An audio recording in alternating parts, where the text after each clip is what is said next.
Hey gamers, how's it going? Daybreaker Rein here, coming at you through your video scope with just another gaming rant. And I know I'm a little late to the party on this subject matter.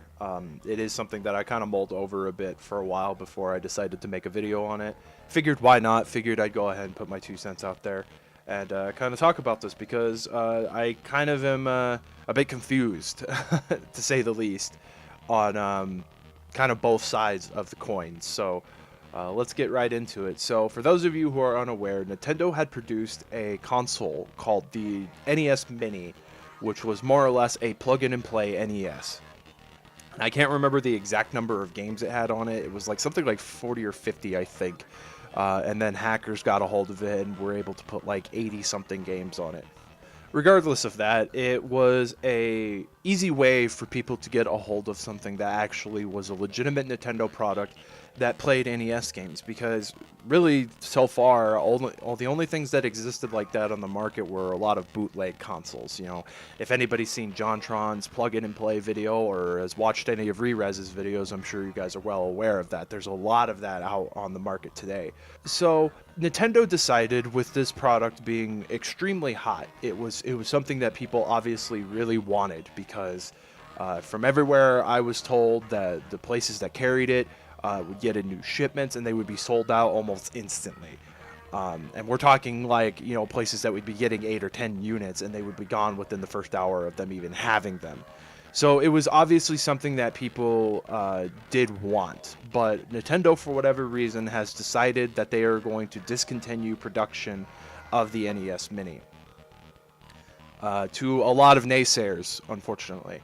I do think that this might in part be to do to something with the Nintendo Switch, that they might be switching gears to focus more on the production of the Nintendo Switch to meet the demands of the consumer market here in the US, because I know much like the Nintendo Mini, the Nintendo Switch is selling out practically everywhere, so much so that it's more or less, it's like you can't even sign up for a waiting list. It's like you just have to keep checking back every single day to see if they get any in. So that might have something to do with it, but needless to say, it is something that is kind of head scratching, because it obviously was a hot product. It obviously was something that was making Nintendo money. People obviously wanted it. So it makes kind of no sense that they would discontinue something like that. And I completely understand the people's want for it, because the appeal of something that's actually officially licensed by Nintendo that plays classic video games is quite a draw, because I personally myself would have liked to have one, but unfortunately I don't think that's going to happen now with them being discontinued. This also kind of led me to really start scratching my head more and looking at it from a consumer perspective, because while the draw of the console is indeed there, it almost begs the question why people who are riddled in nostalgia are not looking into emulation as a way to fill that nostalgic void that some people might have for those older games. Me being a retro collector, I know firsthand how expensive it can be as a hobby. It's not a affordable means to play most of these older games, especially when it comes to the incredibly rare titles, because let's be honest, there are a lot of incredibly rare titles out there that cost a freaking arm and a leg to get a hold of a physical copy. So it's a very expensive hobby, and not everybody has the income just kicking around that they can just go dish out on something like that. So not everybody would be interested in a console such as like the Retron 5 that has the HDMI output, has the button mapping, and has the ports that you can use the original controllers that the systems were designed for. So needless to say, I have to kind of scratch my head and wonder why more people aren't jumping on emulation, because emulation has really come a long way since the early days of it. It's gone from being not just a PC exclusive, but now just about anything can play emulators. You can modify your handhelds to play emulators. You can go onto the Google Play Store via an Android phone and download emulators, and all you have to do is just designate a folder with the ROMs, and there you go. You're set to go.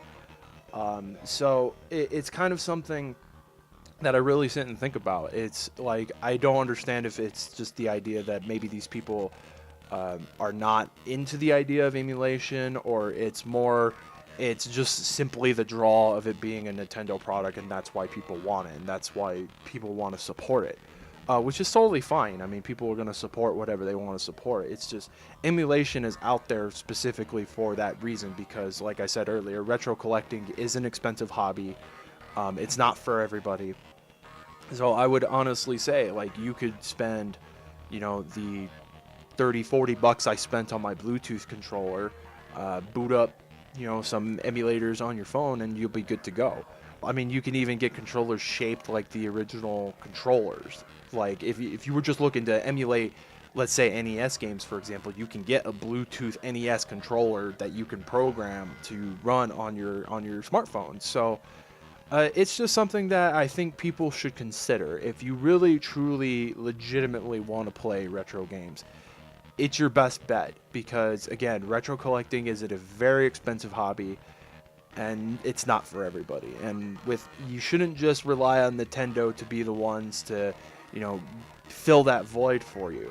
I understand the draw and appeal of things like Nintendo because Nintendo has stuff like the eShop. I mean, PlayStation and Xbox Microsoft do the same thing. PlayStation has its PlayStation Store and Microsoft has the Xbox Live Arcade.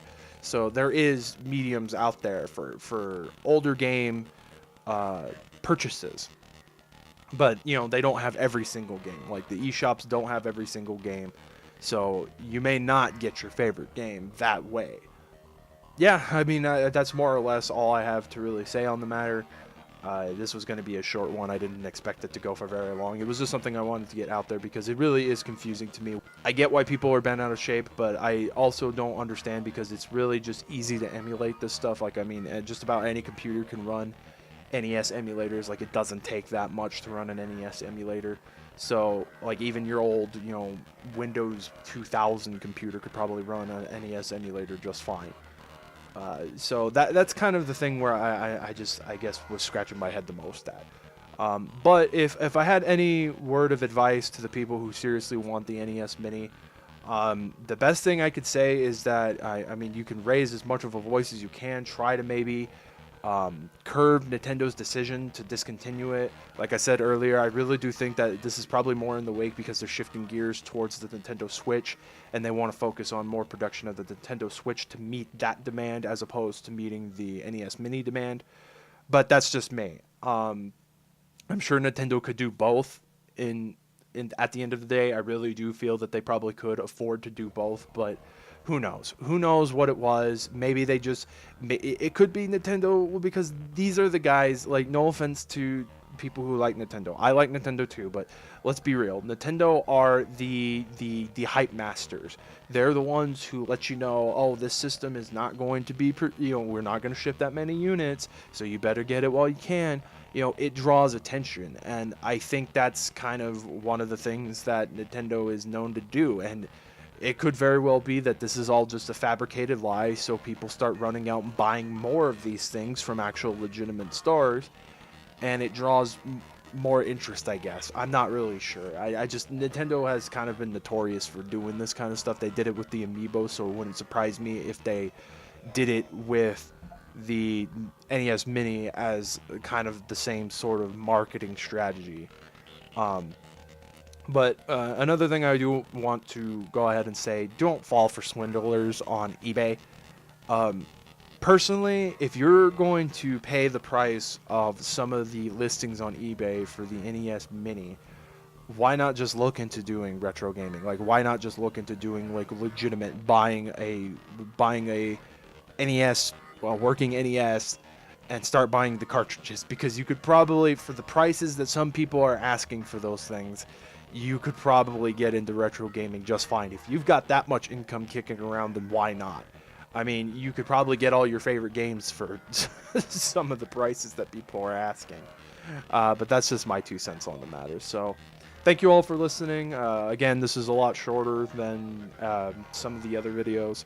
I hope you guys all enjoyed it. I hope you guys enjoyed what I have to say. And let me know what you think. Let me know what you think, why Nintendo decided that they were going to pull the plug on something that was obviously a hot seller, or what you think, why people may be deterred from emulation, or, just overall what your thoughts are. I would love to hear them. So Comment section is completely open. So until next time, guys, this has been Daybreaker Rein, and I will catch you all in the next one. Take it easy, guys.